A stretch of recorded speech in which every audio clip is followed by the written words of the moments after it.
Hola, soy Alfredo Folonier, el Folo, y estamos en un nuevo capítulo de RAN Chile TV. Como publicamos la semana pasada, un informe con el cual colaboramos hace 5 años atrás, 6 años atrás, para que puedan hacer las encuestas. Me acuerdo que estuve en conversaciones en aquella época con Manu Besumí, que es una de las invitadas en este programa. Estamos allá en Chiloé hablando, me recuerdo de las primeras veces de este estudio, que es CERRAN, Semáforo del Running. Vamos a hablar de ese informe que publicamos nosotros como noticia y que ellos desarrollaron. El estudio se llama Estudio CERRAN, Descripción del perfil del corredor y conductas asociadas al running, Región Metropolitana 2015-2016. Y para ello vamos a hablar con los fundadores de esta línea investigativa que es CERRAN, con Manuela Besomí, quien es kinesióloga académica de la Universidad del Desarrollo y también tiene un PhD de la Universidad de Queensland, donde está trabajando actualmente, y también Jaime Lepe, que es kinesiólogo, también de la Universidad del Desarrollo, es epidemiólogo de la actividad física y está haciendo un doctorado en la Universidad Católica de Epidemiología. Bienvenida Manu y bienvenida Jaime. Muchas Muchas gracias, gracias. Polo. Manu, ¿me equivoco o tuvimos las primeras conversaciones en Chiloé sobre esta línea investigativa?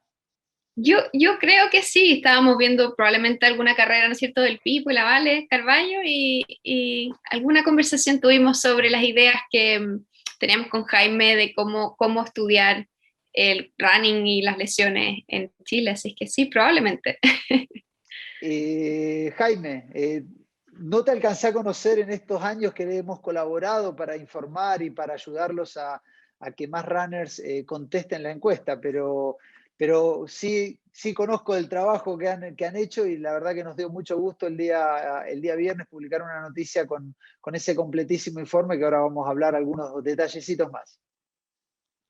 Sí, bueno, yo sí te conozco de tiempo, sigo a través de lo que es todas tus redes sociales, la actividad que se dedica al running, al triatlón, etcétera. Y yo recuerdo también cuando con Manu conversamos y dijimos, oh, era importante encontrar y las alianzas que podían ayudarnos a generar esta información que creemos que es súper útil. Así que te agradecemos por ello y a todos los que han participado también. Perfecto.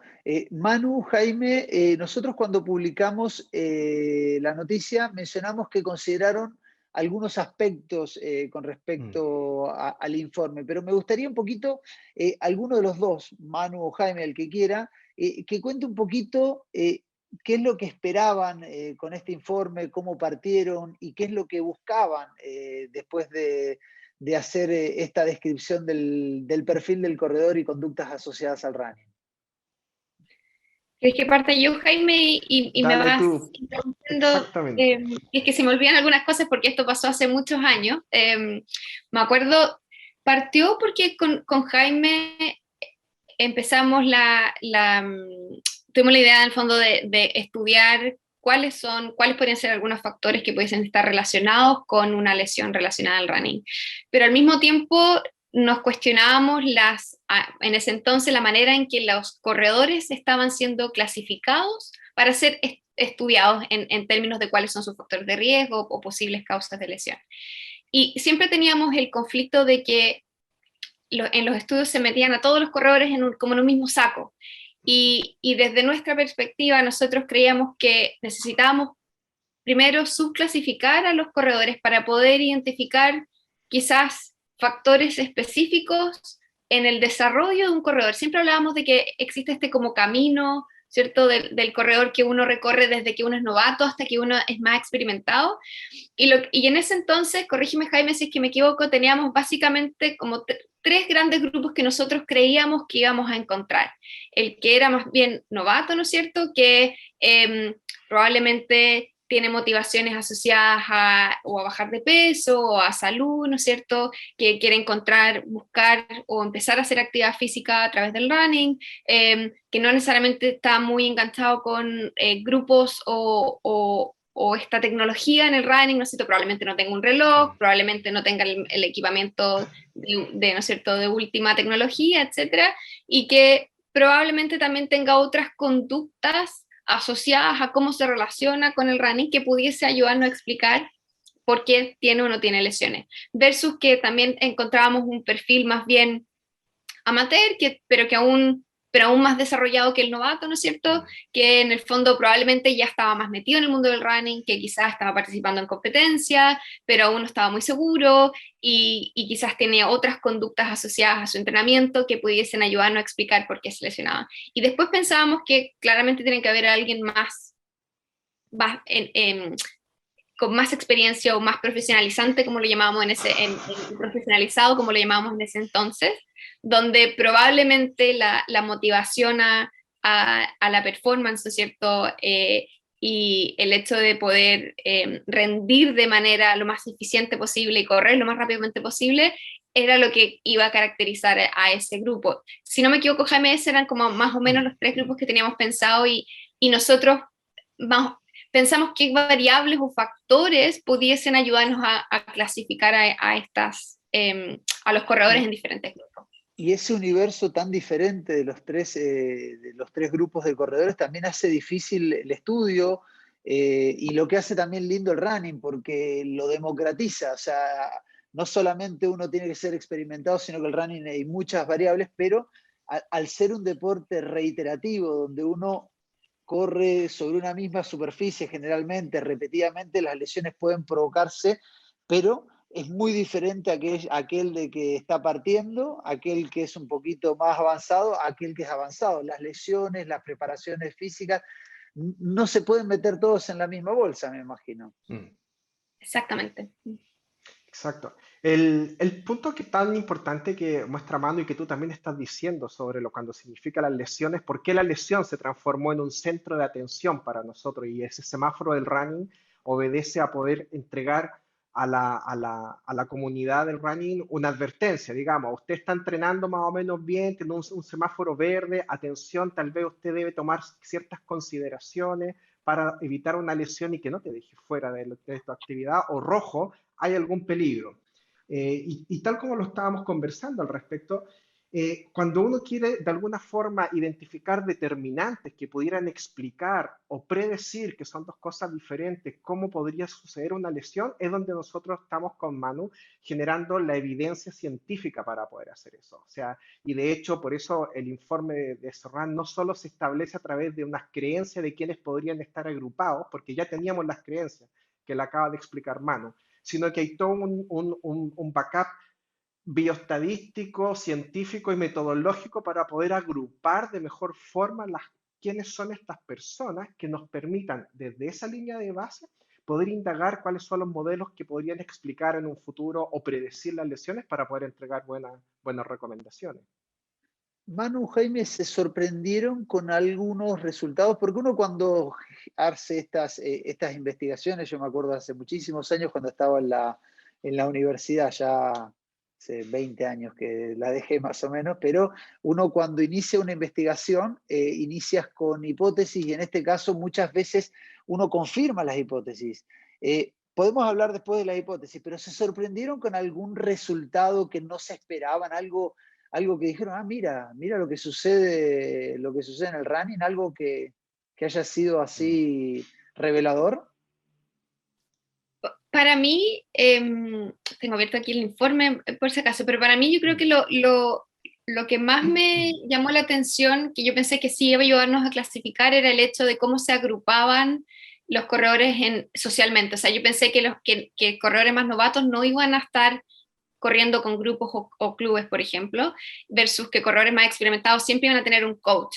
Pero encontramos que esa distribución de quién tenía apoyo o quién no tenía apoyo era independiente de los grupos. Y eso me llamó mucho la atención porque en mi creencia yo pensé, creo que básicamente probablemente fue por mi propia experiencia, pero uno parte solo, conoce todas estas aplicaciones, Nike, y te autoentrena hasta que te lesionas y después dices, chuta, debí haberme preparado mejor para antes de correr una media maratón, ¿no es cierto? Entonces busco ayuda. Y eso pensé que nosotros íbamos a encontrar, que en el fondo los novatos, los que tenían menos de 6 meses de experiencia en el running, incluso menos de un año, no iban a tener tanto apoyo con entrenadores, pero la distribución no encontramos ninguna diferencia entre los 4 grupos. Eso fue por lo menos a mí lo que me llamó la atención, no sé, Jaime, en tu caso. Eh, Para mí lo más interesante fue cuando después teníamos las discusiones, porque nuestro estudio fue un estudio mixto, que correspondía tanto a encuesta, observación, análisis cualitativo, seguimiento de las personas. Realmente fue un tremendo, tremendo trabajo que comenzó con el magíster de mano y ha avanzado con lo que significa todo el proceso de recolección de información. Fue cuando estábamos viendo que la lesión se transformaba en un elemento tan importante para los cambios de conducta que de hecho una persona del equipo, Sonia Roa, llegó y le puso el nombre de primera lesión, primera lección, que también forma parte de Soran. Y eso terminó siendo algo como para poder escribirlo en el libro. Nosotros decimos con Manu, hoy tenemos que escribir la autopista del runner urbano, que lo que está dibujado atrás es como desde dónde llegan, es súper combinado. Y la lesión se transforma en el evento que te hace a ti o eh, abandonar la práctica o cambiar una conducta, y eso significa que desde ese momento podemos dirigir de mejor forma a cómo comprender esta práctica. Pero la lesión parece ser el evento mágico acá. Y Jaime, tú dijiste que la lesión te llevaba a abandonarlo o a buscar un cambio. ¿Cuál ha sido el porcentaje en base al estudio de ustedes de aquellos que abandonan por la lesión y aquellos que toman un camino diferente? Por el momento no tenemos todavía esa información específica, ¿ok? Te podría dar una apreciación, pero tal como decimos, preferimos, digamos, entregar informaciones científicas basadas en los datos. No hemos hecho un seguimiento como para poder identificar cuál es la cantidad.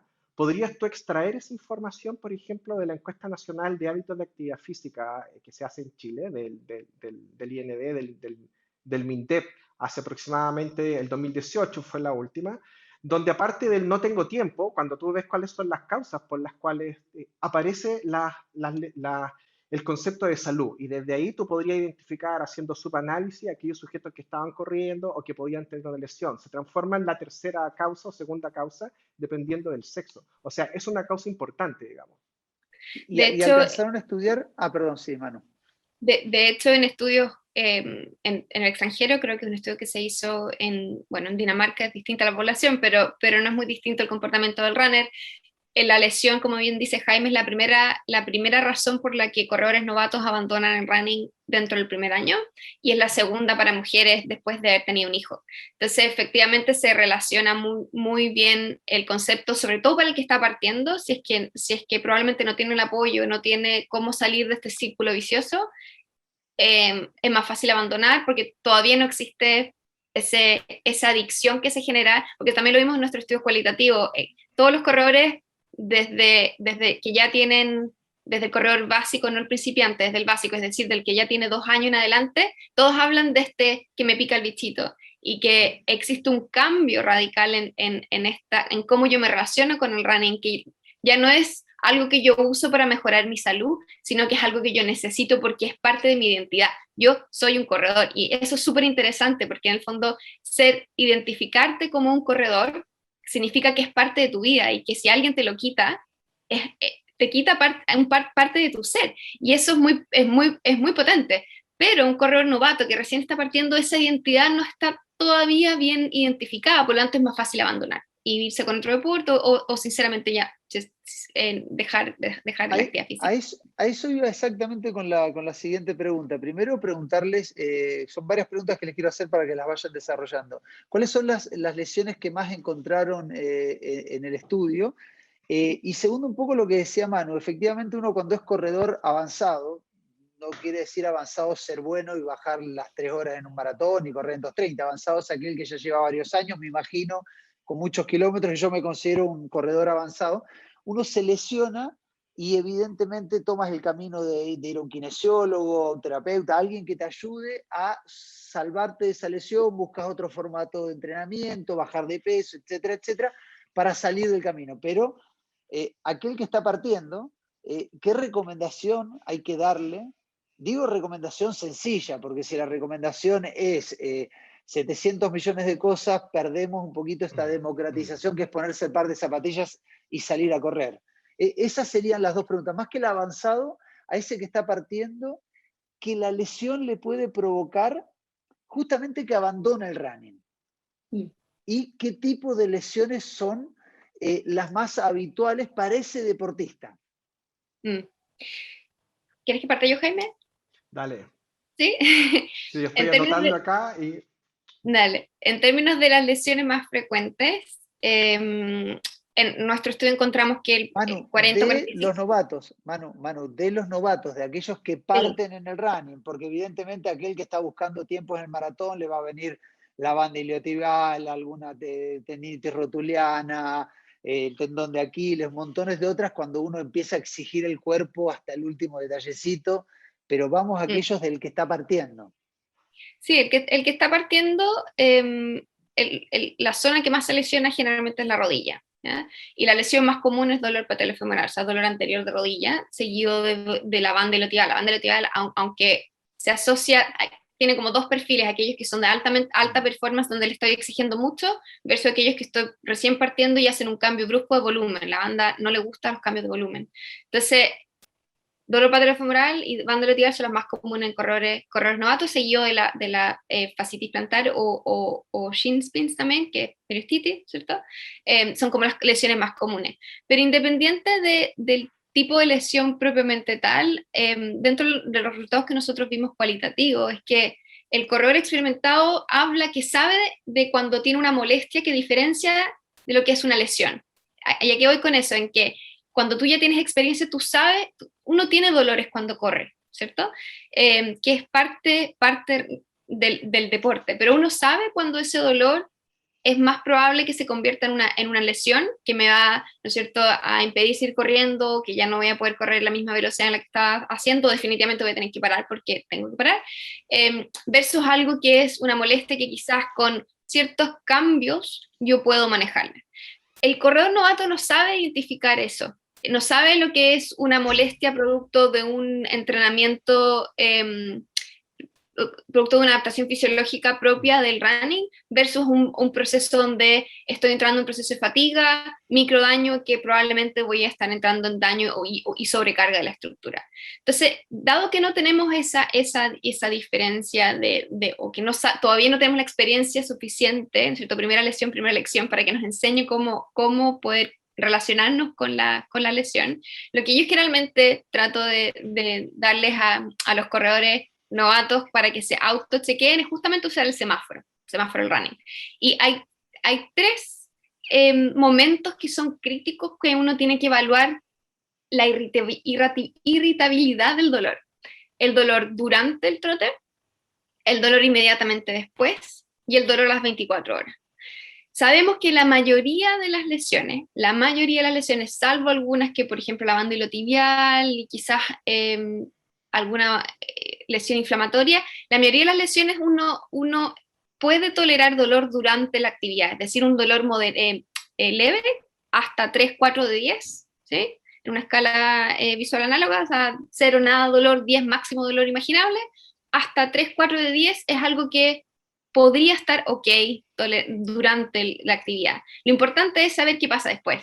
Si yo paro, el dolor baja mi nivel pre-trote. Si baja mi nivel pre-trote es una buena indicación de que la irritabilidad del tejido no es tan alta. Y lo más importante es saber qué pasa al día siguiente. Si al día siguiente yo no tengo dolor o no tengo rigidez, es probable que esa molestia, con pequeñas adaptaciones de volumen o cuánto yo corro, se me va a generar o se va a poder producir una adaptación positiva versus que una adaptación negativa que es fatiga y finalmente, bueno, casi que fatiga de material, ¿no es cierto?, sobrecarga y lesión. Entonces, ese semáforo yo siempre lo uso. Entonces, 3 de 10 durante, ver qué pasa inmediatamente después y a las 24 horas, claro, si a las 24 horas aumenta el dolor, es muy probable que yo estoy generando un proceso de sobrecarga y ahí es donde probablemente voy a tener que o bajar el volumen, bajar intensidad o cambiar la frecuencia del trote, y generalmente lo mejor sería ir a ver un profesional de la salud para que te ayude a tomar esas decisiones.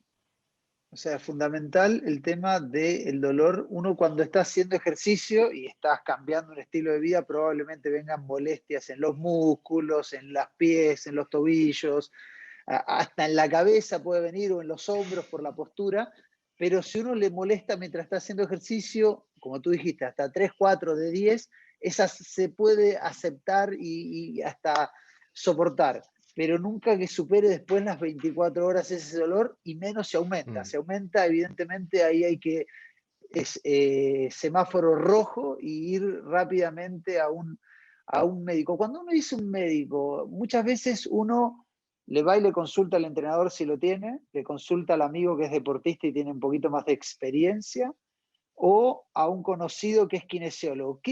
Cuando dice ir a consultar a un especialista, ¿a quién hay que ir primero a consultar?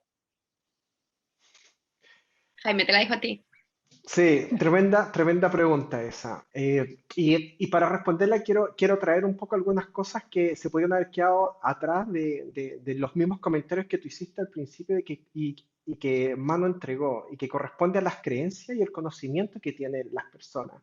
Porque en este abanico, y muy bien dijiste tú, Folo, al respecto de, bueno, yo a lo mejor soy un avanzado no porque esté disminuyendo mi tiempo en los 42, sino que porque llevo harto tiempo, ya me conozco y sé cómo enfrentarme. Por lo tanto, sé que si estoy con esta lesión, este avanzado va y dice, ok, voy a consultar con mi kine, voy a ir donde mi médico que ya lo conocí, ya lo aprendí, un médico deportólogo o un traumatólogo que también hace actividad. El novato, por el contrario, va y probablemente su principal acceso es Internet, el preguntarle, como dices tú. Para eso es que nosotros creemos que es importante acercarse a un profesional que sea del área del deporte, ¿ok? Porque todavía existe demasiada creencia, incluso en los profesionales del área de la salud, qué cosas son las que sirven, qué cosas son las que no sirven o qué cosas se tienen que realizar.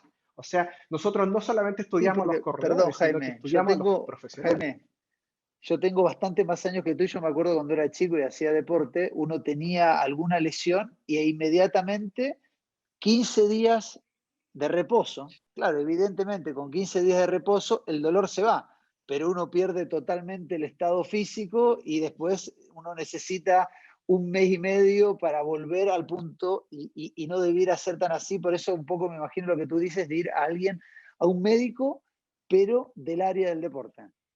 Tiene que Sería un ser. médico deportólogo entonces. O alguien que esté en el ambiente del área deportiva. En Chile no tenemos todavía grandes certificaciones al respecto como para poder asegurar niveles de competencia específicos, en el cual tú dijeras, este sujeto sí cumple con los estándares. Pero cuando ya te estás acercando a profesionales que se dedican, que están relacionados con la actividad física y el deporte específico, no te van a llegar y decir, ok, tienes 15 días sin hacer nada, usted, qué sé yo, es una persona un poco mayor, entonces por lo tanto, si se le generó una lesión, va a tener que, nunca más va a poder correr. Y por lo tanto, porque se le va a generar artrosis, y por lo tanto no va a poder hacerlo nunca más.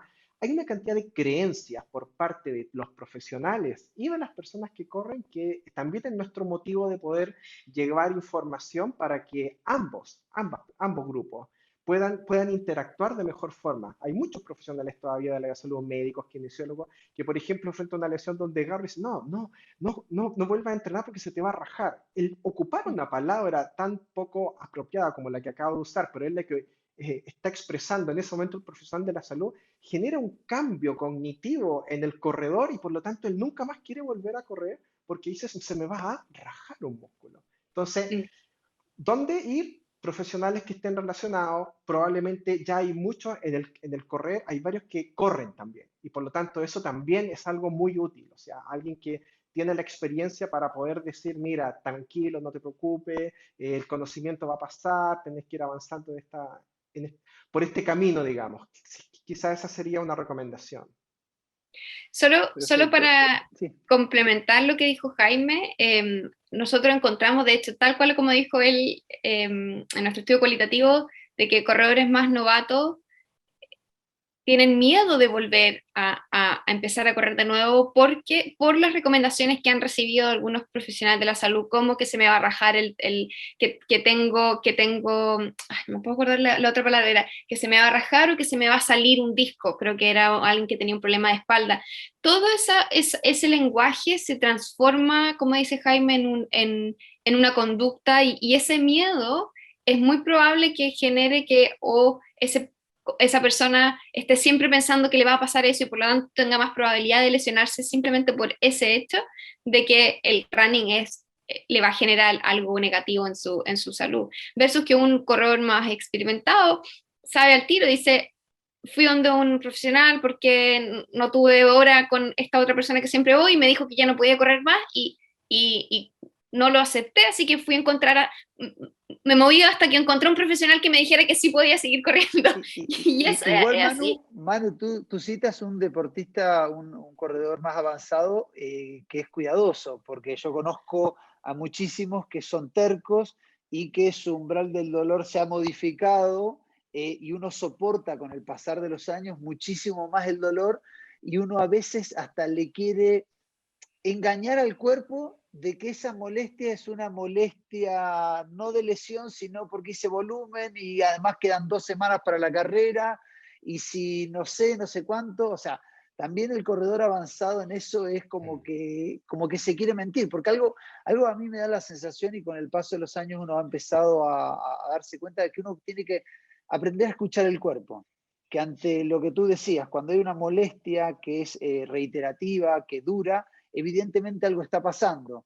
Si uno baja las cargas, baja el volumen, baja la intensidad o baja lo que está haciendo y se empieza a disminuir el dolor, evidentemente ahí estás dando en el clavo y tal vez, digo algo que me van a retar ustedes, tal vez no hay que ir a un profesional de la salud y no puede ir manejándolo ese dolor. Eh, pero también está aquel terco que le da machaca, machaca y dice no, no se va a romper y sigue, así que también hay que ver ambos lados, ¿no? Totalmente de acuerdo. Y ahí lo que ocurre generalmente es que y entramos en otro concepto que nosotros no lo hemos estudiado, pero queremos empezar a estudiar, que es el aspecto más psicológico de esta relación, esta obsesión o pasión. Algunos investigadores de Holanda que han investigado la pasión armónica versus obsesiva del running con con la probabilidad de lesionarse. Y esta obsesión que a veces tenemos, esta capacidad de poder realmente poner nuestra salud por sobre el running, sobre todo cuando somos amateur, porque no estamos hablando de elite, estamos hablando de población amateur que no vive de esto, ¿cierto? Por tanto, cuando uno... Y que hacemos esto para disfrutar y pasarlo Para bien y disfrutar. tener un estilo de vida saludable. Totalmente. Entonces, existe, como tú bien dices, ese perfil donde esa obsesión a veces nos nubla en la toma de decisiones, hasta que ya definitivamente ocurre, por ejemplo, una fractura por estrés, donde ya, o algo un poco más grave, donde definitivamente uno tiene que parar y es súper frustrante. Entonces, es muy importante lo que dices y esperamos nosotros poder aportar en ese perfil, porque estamos hablando, ¿no es cierto?, de los perfiles novatos acá, pero existe también un grupo que hay que abordar también, de todas maneras. ¿Y qué recomendaciones se le darían a un corredor que está partiendo en esto del running para no llegar rápidamente o tal vez no llegar a esa primera lesión, primera lección del running y que la persona pueda no lesionarse, porque lo más probable es que uno se lesione cuando hace estos deportes, no necesariamente una lesión grave, pero una lesión siempre sucede, pero que en este proceso sea más de disfrutarlo hasta llegar a un estadio un poquito más avanzado y que le permita tomar decisiones. ¿Qué recomendaciones, digo, ya sea o del entrenamiento o de preparación física o de lo que sea, pueden dar ustedes como profesionales de la salud? Ahora empieza Jaime, porque siempre empiezas tú, mano. Eso iba a decir Es mismo. que, mira, tal como dicen por ahí, el sentido común lamentablemente no es el más común de los sentidos. Y uno podría llegar y decir, ten criterio para poder determinar hasta dónde. La verdad es que, ¿Criterio de quién? ¿cuál es el criterio? Creo que lo que acaba de decir Mano en un principio y hemos estado diciendo durante todo el rato es importante. El dolor es un aviso. El dolor se define como como una injuria potencial o real. O sea, cuando estamos hablando de potencial, es que tu cuerpo está muy bien preparado para poder decirte, ¿sabes qué? A lo mejor todavía no le está lesionando, pero te puede lesionar. O sea, así es como funciona la neurofisiología del dolor. Y por lo tanto deberías tomar atención a eso y acercarte para poder identificar, en este caso de la regla, estos tres conceptos de decir, me está doliendo ahora, me está manteniendo al otro día o tengo alguna limitación. De hecho, la lesión se habla de que te deja fuera a lo menos 3 días. Entonces, tú deberías tomar atención a esa parte. Pero la adaptación a la capacidad es lo que uno debe estar atento. Es decir, debo partir lento y de a poco ir aumentando la carga para que mi cuerpo sea capaz de poder adaptarse. Acaba de decir al principio, la primera pregunta que te hiciste, Manu, sobre la banda iliotibial, ¿quién se lesionaba más? En este caso, da lo mismo si el sujeto es avanzado o es novato. En el momento en que el sujeto novato parte a correr y quiere decir voy a hacer un cambio de hábito de vida de un día para otro porque me dejaron libre por la pandemia y corre 5 kilómetros y nunca había hecho nada, ese nivel de estrés que somete a su sistema musculoesquelético es muy similar al de 42 que dice, oh, se me vino encima la competencia, entonces voy a acumular 80 kilómetros a la semana y cuando había acumulado máximo 25, 30. Entonces, ahí el concepto es igual para los dos, que es la sobrecarga y tienes que darle tiempo para que efectivamente el cuerpo se adapte. Cuando te está informando que se está adaptando mejor o menor, el dolor te está dando una información. ¿Okay? Ahora, efectivamente, el dolor puntual, específico que se mantiene es una lesión, ese dolor muscular probablemente más sordo que te está hablando de que te está empezando a adaptar. Y ahí le paso el tema a Manu, que tiene hasta un video súper bueno al respecto de lo que significa carga versus intensidad. Y nosotros hemos querido identificar muy claramente como factores de riesgo las diferentes cargas que la gente tiene antes de llegar, qué sé yo, a una maratón. En las típicas maratón que hemos estudiado esto, en la maratón de Santiago, maratón de Viña, hemos podido clasificar a los sujetos como su adaptación, que no ha sido en forma paulatina, produce mayor probabilidad de lesión durante la competencia.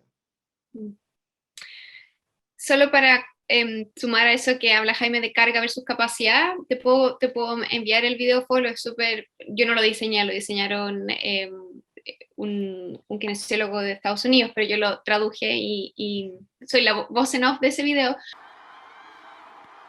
Cuando alguien sufre una lesión o tiene dolor, es completamente normal preguntarse qué salió mal y cómo podemos evitar que vuelva a suceder. En la mayoría de los casos, se reduce una simple ecuación de carga versus capacidad. Cada tejido del cuerpo tiene una cierta capacidad. Si aplicamos una carga que es mucho mayor que la capacidad del tejido, existe un mayor riesgo de dolor o lesión. Pero, si aplicamos esa carga lentamente con el tiempo y de hecho damos tiempo para que el tejido se adapte a esa carga, deberíamos estar bien porque la capacidad de esos tejidos aumentará lentamente. Por ejemplo, los músculos se fortalecerán, la densidad ósea aumentará y los tendones se volverán más resistentes.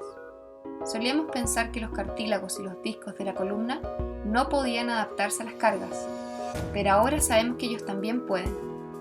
Sin embargo, si aplicamos esa carga más rápido de lo que los tejidos pueden adaptarse, es más probable que nos lesionemos. Por ejemplo, si dejas caer un ladrillo en tu pie, la carga es mucho mayor que la capacidad y esta es aplicada abruptamente, por lo que no hay tiempo para la adaptación. Si bien este ejemplo puede ser absurdo, el escenario más común que vemos es alguien que comienza una nueva actividad rápidamente. Una vez más, la carga es mayor que la capacidad y aunque no es tan abrupto como el trauma, sigue siendo más rápido que la capacidad del cuerpo para adaptarse, por lo que los tejidos comienzan a dañarse y la capacidad realmente disminuye. En ambas situaciones, la carga se aplica más rápido de lo que el tejido puede adaptarse. Por otro lado, a veces somos inteligentes y mantenemos una rutina de entrenamiento carga constante. Todo está bien hasta que el estrés, enfermedad, mala nutrición, falta de sueño o muchos otros factores reducen la capacidad al dificultar nuestra habilidad de recuperarnos de cada entrenamiento y la capacidad disminuye. Esta capacidad reducida también nos deja más vulnerables a las lesiones y además el dolor también puede verse influenciado por nuestras creencias, expectativas, experiencias pasadas y otras cosas que están sucediendo en nuestras vidas.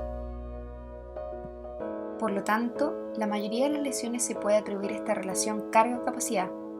Desafortunadamente, a muchas personas se les dice que su dolor se debe a anomalías biomecánicas, como asimetrías en su anatomía, o que simplemente se mueven mal.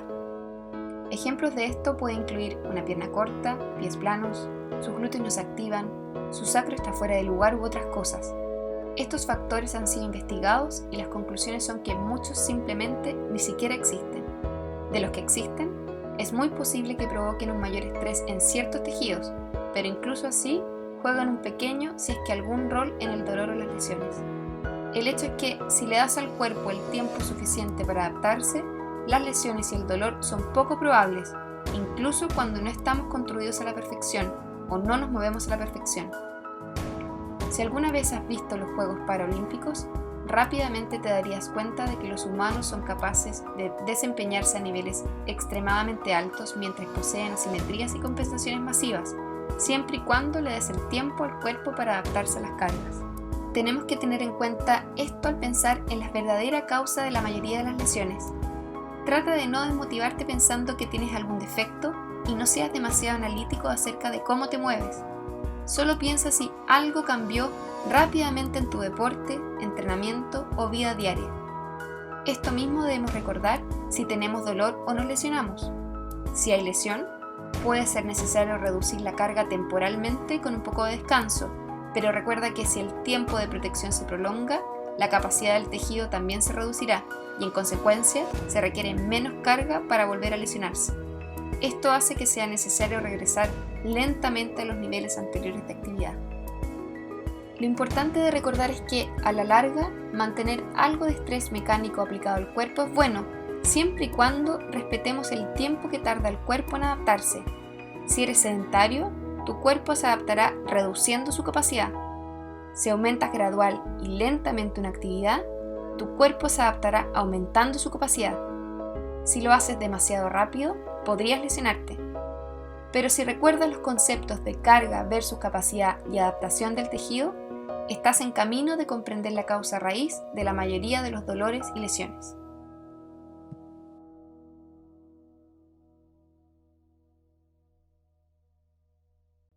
Pero básicamente se habla del concepto de carga versus capacidad. Y yo siempre explico a los corredores que en el fondo, para yo poder adaptarme, yo tengo una cierta capacidad de adaptación, ¿cierto? Y la carga que yo aplico a mi tejido, si estoy siempre por sobre mi capacidad, nunca voy a permitirle al cuerpo adaptarme y probablemente voy a entrar en un proceso de fatiga y sobreuso.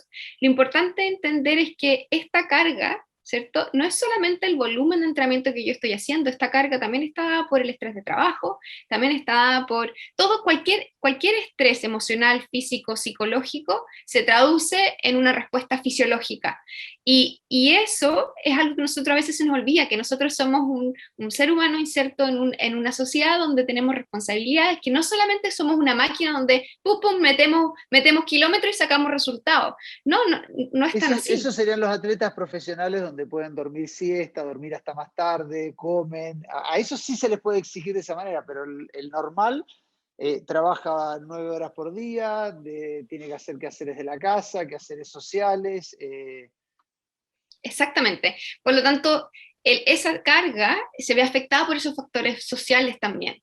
Y en la capacidad de un tejido, que básicamente está de la mano de cómo yo voy adaptando la carga, entre más entreno, más me adapto, por lo tanto mi capacidad aumenta. Pero la capacidad también puede variar por otros factores, como por ejemplo el sueño. Se ha estudiado que el sueño disminuye la capacidad de un tejido para poder soportar una carga, y si yo no estoy durmiendo bien, no me estoy recuperando bien, por lo tanto una misma carga que antes me generaba adaptación, si mi capacidad está disminuida porque no estoy durmiendo bien, no estoy comiendo bien, etcétera, tengo problemas, ¿cierto?, en la casa, qué sé yo, esa misma capacidad, esa misma carga de antes que no generaba problemas, es probable que ahora me empezara a generar problemas, pero no por el entrenamiento en sí mismo, sino por nuestros factores cultural, de entorno y sociales, que también hay que tenerlo en cuenta. Por lo tanto, ¿cómo yo me recupero el otro día? Y esto un poco de semáforo, que no necesariamente tiene que ser del dolor, pero también puede ser un semáforo de cómo está mi sentido del humor, cómo estoy durmiendo. Si sé que, por ejemplo, tengo un entrenamiento duro el fin de semana, tengo un largo el sábado, o tengo una intensidad el viernes, el día anterior, lo que como, cómo duermo y cómo amanezco es súper importante para que ese entrenamiento tenga un buen efecto fisiológico en mi cuerpo. Entonces, A, es un poco jugar con a ambos eso, conceptos. sí, a eso preguntaba también en lo práctico. Uno ha escuchado mil veces que la movilidad o elongación previa al running, la elongación post, la alimentación por el peso, ¿qué recomendaciones en lo práctico también pueden llegar a dar? No digo aquellos avanzados que ya tienen un entrenador, y aquel que está partiendo. Hay que sacarle minutos al salir a correr para darle un poquito de PF al cuerpo, hay que tratar de bajar de peso, o directamente salir a correr solamente, porque esa es la cuenta que hace la persona que sale a correr. No estoy haciendo ejercicio, voy a salir a correr y tengo 20 minutos. Quiero aprovechar esos 20 minutos para correr, para salir a dar una zancada tras otra. Y muchas veces he escuchado, no, pero no te olvides de la movilidad previa, de la elongación. No, elongación antes, no, sí después. ¿Cuáles serían las recomendaciones de ustedes? Desde esto es un poco entre evidencia y opinión personal, porque no hay nada todavía muy claro para que podamos decir con certeza que estas son las cosas que tienen que hacer las personas para evitar una lesión o para adaptarse bien. Pero lo que dijo Jaime creo que es lo más importante, que es la adaptación gradual. Si tú y me acuerdo siempre hay un investigador en Canadá que siempre habla, tratemos las grandes rocas primero antes de preocuparnos de la arena, porque no importa si tú elongas, si te pasas el foam roller, si calientas antes de entrenar, pero si no haces lo básico bien, que es adaptarte gradualmente a la carga, todo lo demás no importa, porque en el fondo todo lo demás no va a no va a ser lo suficientemente potente como para protegerte de este aumento gradual de la carga. Por lo tanto, cómo yo lo hago en términos prácticos? Eh, Tengo que entender cuál ha sido mi experiencia, qué es lo que yo he estado acostumbrado a hacer y partir de a poco. Partir de a poco, pueden ser 15 minutos, 20 minutos, ver cómo respondo. Si respondí bien, quizás a la otra semana aumentar 5 minutos y así gradualmente ir construyendo para que el cuerpo se adapte y entender que mi cuerpo es distinto al otro cuerpo. Por lo tanto, si yo estoy partiendo con un grupo de amigos, por ejemplo, que es muy común en corredores más novatos, no porque el otro pueda estar haciendo X entrenamiento, significa que yo también lo voy a poder hacer, porque somos personas diferentes. Entonces, entender siempre que uno es capaz de hacer muchas cosas, pero siempre y cuando le des tiempo al cuerpo a adaptarse. Ese es como mi gran lo primero que yo lo diría. Después, en términos todo lo demás, todo el resto, creo que sueños es más importante que cualquier otra cosa. Optimizar tu recuperación. ¿Cómo yo optimizo la recuperación? Durmiendo bien y comiendo bien. Y ya después venimos a incorporar otros conceptos donde podemos ayudar al cuerpo a mejorar esta capacidad de tolerar carga. ¿Cómo? Haciendo preparación física, o sea, trabajando los grupos musculares y los tejidos que generalmente se ven más sobrecargados o cargados en el running, o sea, el tendón de Aquiles, la musculatura, ¿no es cierto?, de la pantorrilla, el cuádriceps isquiotibial y glúteos son los músculos que más se ven afectados. Entonces, ejercicios que me permitan trabajar esos grupos musculares para yo mejorar mi capacidad tanto de fuerza como de elástica que necesito en el running, debiese ayudarme a aumentar la capacidad de tolerar esta carga. Jaime. Jaime, no sé si quieres complementar. Sí, agrego cosas que podrían estar, digamos, apoyando. Creo que sería importante identificar dos personas que podríamos llamar novatos o principiantes en el running, según esta carretera que nosotros hemos visto, que es aquel que nunca ha hecho nada y que utiliza el correr como su primera aproximación a la actividad física, y aquel que viene de otro deporte y que se acerca también a la actividad. Y eso lo estudiamos con Manu y lo discutíamos mucho una vez, que no es lo mismo. Por ejemplo, a mí no me gustaba correr, ¿te fijas, no? Pero toda mi vida había hecho mucho deporte, vóley, práctica de arte marcial, esto, y la llegada al deporte te llega con un conocimiento de tu experiencia, de lo que decía Mano, de ya sé que esta lesión es más grave, esta es de dolor muscular, esta es de tales características. La pregunta con aquellos que no tienen cero experiencia y que en un momento determinado, como aparece tan rápido, ven y sale a correr y todo, y por lo tanto pueden caer en la propaganda, por decirlo así, de llegar y pensar qué cosas más importantes son, qué tipo de zapatillas me voy a comprar, con qué actividad o sea, o cómo voy a salir, etcétera. Desde ahí el punto de vista que es importante que le queda a las personas. No hay nada demostrado hasta el momento que realmente genere una protección completa, exceptuando un calentamiento previo que se encuentra muy asociado, o sea, porque es una cosa fisiológica de tejidos que efectivamente van a estar a una temperatura adecuada para poder realizarlo, ¿te fijas? No es la elongación previa, no el fortalecimiento, lo cual no significa que más adelante encontremos que estas son determinantes específicos. Pero por el momento no tenemos para poder decir, tal como dice Manu, mire, si usted no elonga, usted se va a lesionar. No. Sí, parta lento. O sea, volvemos al sentido común y el criterio. O sea, no parta corriendo al tiro, sino que camine, después aumente la velocidad, adquiere un ritmo. Cuando se canse, Jaime, ahí. ya que dijiste lento, disculpa que te interrumpa, pero quiero contar justamente una experiencia que yo tuve. Estuve varios meses sin hacer deporte y hace 6, 7, no, desde septiembre del año pasado que estoy haciendo deporte, corriendo, andando en bicicleta mucho más habitualmente de lo que hacía antes.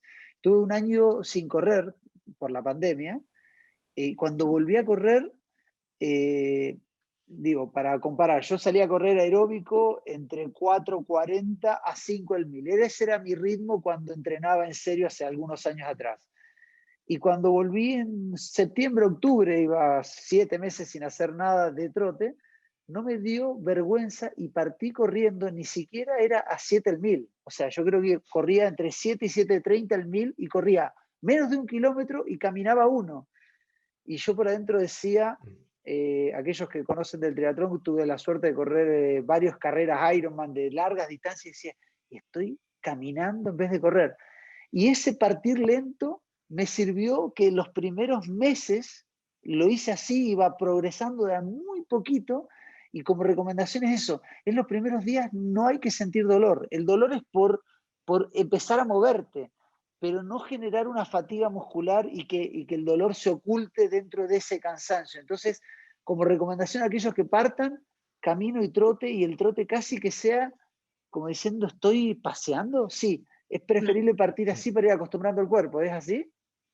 Es no, así, o sea, perdón, para poder entregar a lo mejor algo súper práctico. Nosotros hablamos de la escala subjetiva del esfuerzo. De 1 a 10, si tú estás y no puedes silbar, no puedes hablar y no puedes, estás como 0, estoy acostado, 1, estoy así como, y 10, el máximo esfuerzo, no deberías estar manejándote para partir dentro de la escala de números sobre el 7. O sea, si ya no puedes hablar, si ya no puedes silbar, significa que está exigiéndote demasiado. Mantente en una capacidad, en una exigencia menor, cosa que llegue a casa y diga, lo logré. Es preferible encontrar y llegar un día a decir, logré la actividad que me propuse, que tener que devolverse y decir, no pude correr, le quedé 2 días fuera. O sea, al respecto de lo que tú acabas de mostrar.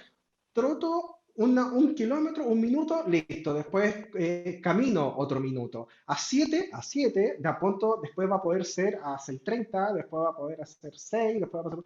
Y a lo mejor me voy a acercar luego a mis 4:30 o 5 que estaba hablando, pero de a poco.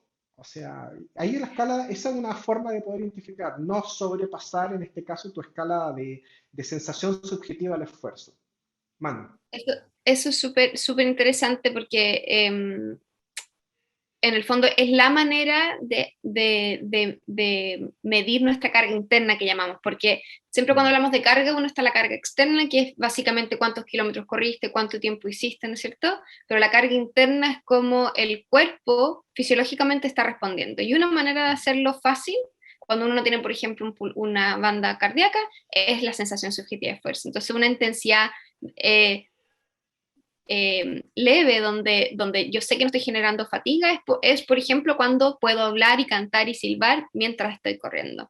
Y eso es súper interesante. Y lo otro que iba a mencionar era que muchas veces, como me alegro que dijiste, fue lo que en el fondo no te importó haber empezado a correr a 7 o 6 el 1000, porque generalmente eso es lo que ocurre cuando tenemos periodos de pausa, y que va a ocurrir con la pandemia ahora, que muchos han dejado de correr y van a empezar a correr, y uno se tiene la idea del uno pre-pandemia o ¿no es cierto? Entonces uno como que dice, pero o te frustras un montón porque no puedes lograr esos ritmos, o te exigen más de lo que deberías porque quieres empezar a correr a la misma velocidad. Entonces entender ese concepto de que en el fondo voy a poder llegar allá, solo que me va a tomar un poco más de tiempo, y quizás no usar los ritmos, no usar el reloj. Muchas veces yo le recomiendo eso también a algunos corredores: pongan solo el tiempo, no importa el ritmo, y fíjense en su sensación subjetiva de esfuerzo, que es lo más importante, que es lo que me va a entregar la carga interna, ¿no es cierto? Y después, más adelante, cuando yo ya haya recuperado mi capacidad aeróbica y que ya tenga mi fitness un poco, ¿no es cierto?, más establecido, que empecemos a trabajar con ritmos de nuevo y empecemos a preocuparnos de la intensidad. Pero en un principio uno construye volumen, capacidad aeróbica, y después nos preocupamos de cuán rápido o lento estoy corriendo. Mira, otra recomendación que me le hiciste acordar lo que hacía. Yo salía sin reloj, pero salía con el teléfono, cosa que habitualmente no hacía, y tenía un playlist donde tenía una canción que dura generalmente entre 2 minutos y medio y 3 y medio, 4, de música de buen ritmo, y otra pegadita de música lenta. Entonces, cuando venía la música de buen ritmo, quería decir que tenía que correr, y cuando venía la lenta, caminar. Y esa playlist, que lo debo tener por ahí, lo usé durante un mes entero. Entonces, directamente no iba pensando ni en el tiempo, ni en los kilómetros, ni nada, sino que iba disfrutando un poquito el correr.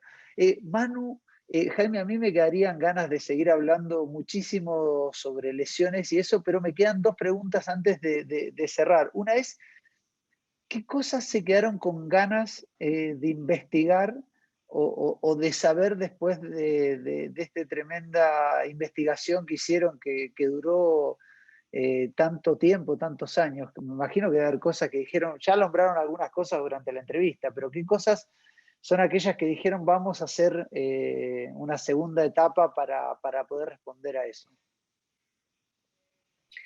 Voy yo, Manu. Jaime, dale. Sí. Yo creo que específicamente para este estudio nos faltó caracterizar mejor el aspecto psicológico. Creo que eso hubiese sido interesante para ver qué aspectos desde la psicología nos hubiesen ayudado a clasificar corredores en diferentes perfiles. Pero independiente de eso, a donde nos estamos moviendo ahora, y creo que hacia donde estamos poniendo los esfuerzos, es estudiar conductas, comportamientos. Estamos usando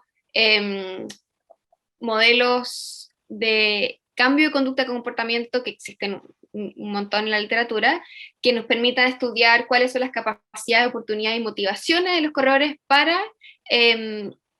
generar un cambio de conducta. El cambio de conducta que nos gustaría actualmente estudiar es entender por qué ciertos corredores son capaces de autorregularse y automanejarse y otros no. ¿Qué conductas, qué características tienen esas personas que permiten este proceso de autorregulación, donde hablamos de que, en el fondo, esta molestia que yo sé que si no me cuido puede transformarse en lesión? ¿Qué cosas hay desde la conducta que permita a esa persona autorregularse versus otra que deja el deporte o que definitivamente entra en un círculo vicioso de lesión y sobrecarga y no logra salir de ahí? Entonces, Van a tener que incorporar al equipo un psicólogo deportivo.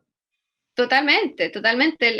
Es para donde creo que debiésemos ir. Estamos estudiando con Serrano un montón de otras cosas, y la línea es amplia. Desde el aspecto fisiológico estamos, por ejemplo, con Claudio Nieto y Raimundo Sánchez estudiando la carga interna y el sueño. Estamos estudiando con alumnos del Magíster de Terapia Física y Rehabilitación de la universidad aspectos más clínicos, que como el kinesiólogo trata a un corredor con lesión, pero desde este core del perfil del corredor, yo creo que ahora nos debiésemos mover a conductas y cómo podemos, ¿no es cierto?, desde la educación generar alguna intervención que nos permita entregarle las herramientas al corredor, como tú bien dices, para que se pueda autorregular. Yo creo que en un momento de la entrevista dijiste como esto, espero que no les moleste, pero yo prefiero no ir al kinesiólogo. A mí me encantaría que nosotros pudiéramos entregarle la herramienta. No dije que no prefiero, bueno. Dije no prefiero, dije que hay algunas molestias que uno no va al kinesiólogo eso, porque sabe que las puede manejar. Disculpa. No, si yo voy al kinesiólogo... No, mucho, pero está además, bien. Creo que es súper... No, está bien, uno lo necesita de todas maneras cuando lo necesita, pero ojalá podamos nosotros aprender a automanejarnos a tiempo, para no tener que ir al kine, o ir de manera preventiva cuando un par de veces al año, no tengo idea, pero en el fondo, ¿cómo podemos hacer para entregar la herramienta al corredor para que pueda manejar sus propias conductas, o tomar las decisiones A veces la decisión puede ser ir al profesional de la salud, pero a veces puede ser, por ejemplo, hacer un entrenamiento cruzado o descansar. Exactamente. Jaime. Mira, tu pregunta es muy potente porque el equipo, digamos, está formado por gente que está en el área científica. Entonces, dentro de ese punto, cuando Manu dice necesitamos comprender cuál es el comportamiento, es porque necesitamos identificar esas variables que van a determinar de alguna forma probablemente algunas intervenciones que pudiéramos generar. Si te voy a preguntar qué podríamos hacer, siempre pensamos tener una cohorte de corredores para poder seguir amplia y en eso estamos ahora, de esto mismo que estás generando tú con Run Chile, de difundir esta información y de nosotros poder capturar para poder seguir gente y poder conocer, digamos, cómo se van comportando para poder después a futuro generar una intervención basada en evidencia, basada en efectivamente en aquellas características que logramos eh, demostrar que son las que o son factores causales reales de alguna lesión o se median o interactúan con otros. O sea, la verdad es que es apasionante desde el punto de vista científico enfrentarse a esto